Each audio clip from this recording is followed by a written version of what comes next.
সাপে আর ব্যাঙে ছিল খুব বন্ধুত্ব। ব্যাঙ বলছে সাপ, তোমারে দেখতে খুব ভালো, তেল কুচকুচে, তারপরে তুমি যখন ফনা ধরো তাও দেখতে বেশ সুন্দর, কিন্তু তোমার একটা দোষ, এটা না বলে পারলাম না, নেভার মাইন্ড। সাপ বলল আচ্ছা বলো, কি বলতে চাও? ব্যাঙ বলছে তুমি যখন চলো তখন তুমি কিন্তু সোজা হয়ে চলো না, খালি এইরকম করে চলো, এইটা বড্ড বিশ্রী লাগে। তা না হলে তুমি অন্য দিক থেকে খুব ভালো, দেখতেও ভালো, ফনা ধরলে খুবই সুন্দর লাগে। তোমার ক্ষিপ্রতা, তোমার ক্রুদ্ধতা, এসবটাই কাবিলে তারিফ। সাপ শুনে বলছে বেয়াদব, আমার সমালোচনা করার এত বড় দুঃসাহস কোথায় পেলি? ফনা তুলেছে, ফস করে উঠেছে।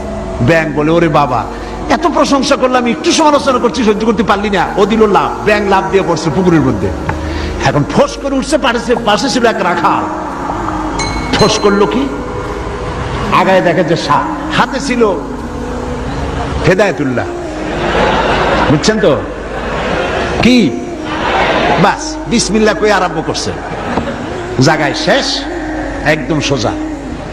ব্যাঙ অনেক সময় পর ডুব দিয়ে ভাসে উঠছে, আস্তে আস্তে করে যায় দেখে বন্ধু তো একদম সোজা। কারণ কি?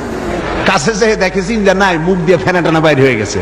কয় বন্ধু সেই সোজা হইলেন, তবে মুখ দিয়ে ফেনা বাইরে সোজা হইছেন, ফেনা থাকতে আর সোজা হইলেন না।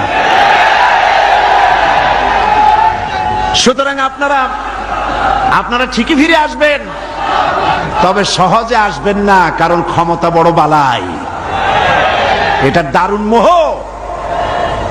আল্লাহর দিকে ফেরেন। আমরা মানুষকে দাওয়াত দেই কোরআনের দিকে। কোন